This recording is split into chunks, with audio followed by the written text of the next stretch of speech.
Today we will discuss topic disease and its cause. Disease and its cause की मतलब कि रोग और उन रोग कैसे होते हैं. हेल्थ के बारे में हम डिस्कस कर चुके थे और हम डिस्कस कर चुके थे कि fact personal and community health भी हम कर चुके थे कि ट्रांसमिशन कैसे होता है, कम्युनिटी हेल्थ कैसा होता है.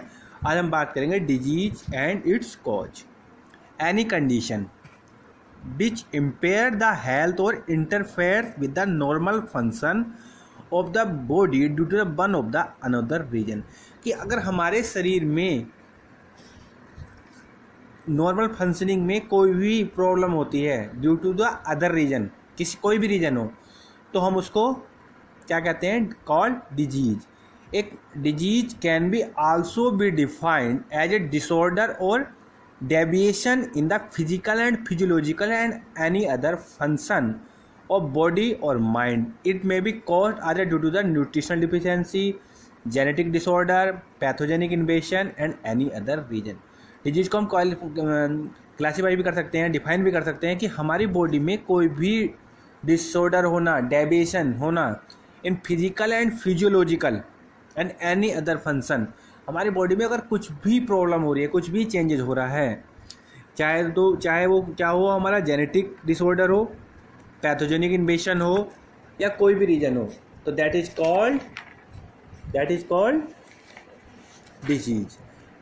A great physician Hippocrates was first looked the scientific explanation for the disease. He is remembered today the father of medicine. The father of medicine. तो जो यहाँ लिखा हुआ है, the function or the appearance of one or more system of body will change for the birth. The change give rise the symptoms and sign of disease. Symptom disease can be the things we feel the being wrongs. जब हम अच्छा महसूस नहीं करते हैं तो वो क्या कहलाता है, हमारा डिजीज कहलाती है. अब हम बात करेंगे acute chronic disease. Acute chronic disease.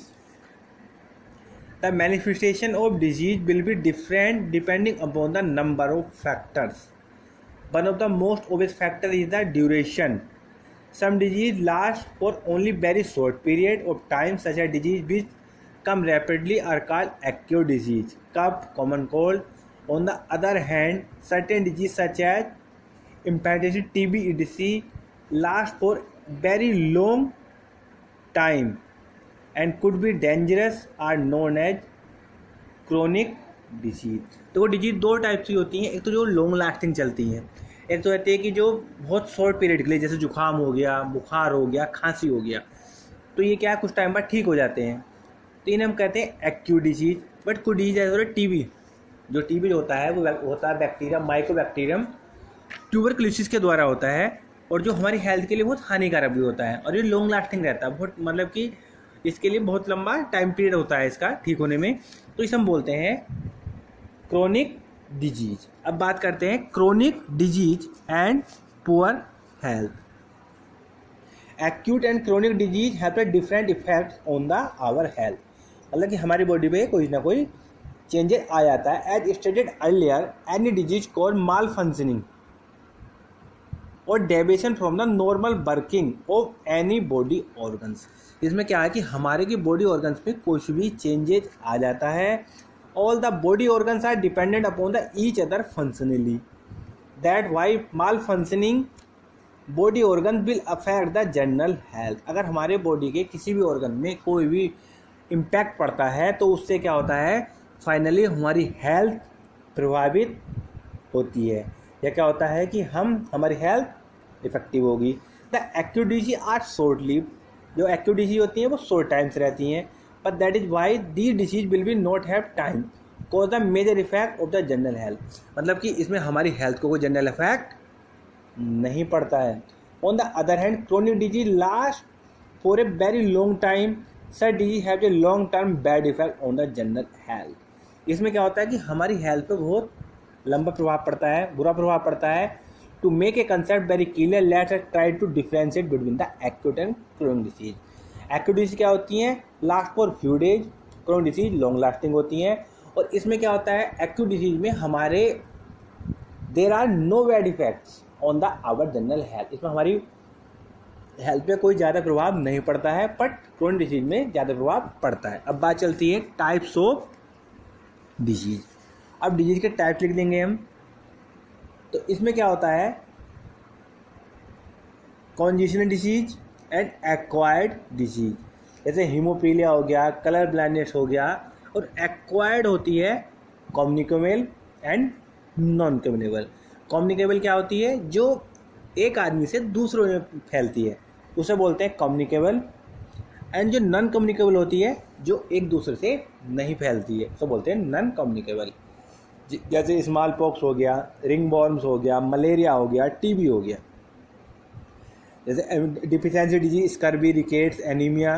Cancer किसी को किसी से नहीं फैलता है, हार्ट डिजीज है. ये आ जाएंगी हमारे non communicable disease. Non communicable disease. अब हम बात करते हैं कॉन्जेशन डिजीज. दो तरह की डिजीज बताई थी. तो एक्वायर्ड जो हमारे द्वारा उत्पन्न होती हैं, और एक होती है अब तक congenital disease present right from the birth. मतलब कि जो बाय बर्थ होती हैं, they are called either due to the genetic disorder. कुछ होती हैं कि जो हमारे मदर फादर में अगर कोई भी कुछ भी प्रॉब्लम है, इम्पेयर्डनेस है कोई, तो वो हमारे बॉडी में जरूर ट्रांसफ़र होगी. Environmental factor during the development, some combination these factors, these disease pass from the generation to generation. जैसे हीमोफीलिया हुई, कलर ब्लाइंडनेस हुई, सिकल सेल एनीमिया हुआ, और डैन सिंड्रोम्स. अब बात चलती है एक्वायर्ड इम्यूनो डिसीज. एक होती है acquired disease. The disease are acquired by an organism after birth and do not pass from the generation to generation.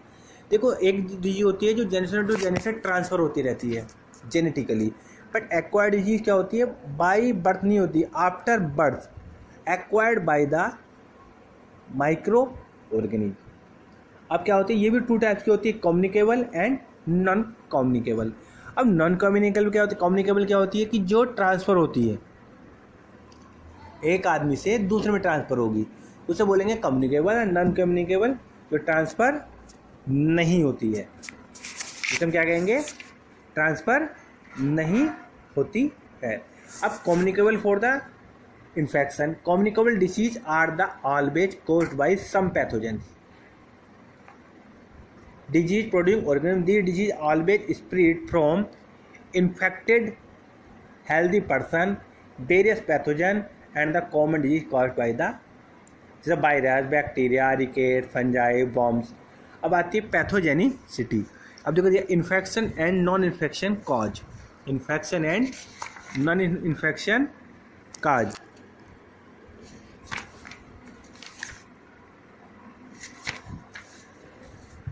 अब बात आती है पैथोजेनिसिटी. अब पैथोजेनिसिटी क्या होती है भाई? Pathogens can harm there host in A number of ways such as destruction of the body tissue and release the toxin and poisons. जो रोगजनक होते हैं, जो रोगाणु होते हैं, जो होस्ट सेल है, उस पर अटैक करके या तो डिस्ट्रक्शन कर देंगे बॉडी के टिश्यू का, ब्रेक डाउन कर देंगे, या कोई पॉइजनस ऐसा रिलीज करेंगे. The entry of the pathogen into the body is called infection. After the entering into the body, the pathogen multiple the produce the enough toxin make the symptoms of the disease appear. The interval between the infection appearance first symptoms of disease is called incubation period. अब बात करते हैं method of transmission of communicable disease. Direct transmission and indirect transmission. Okay.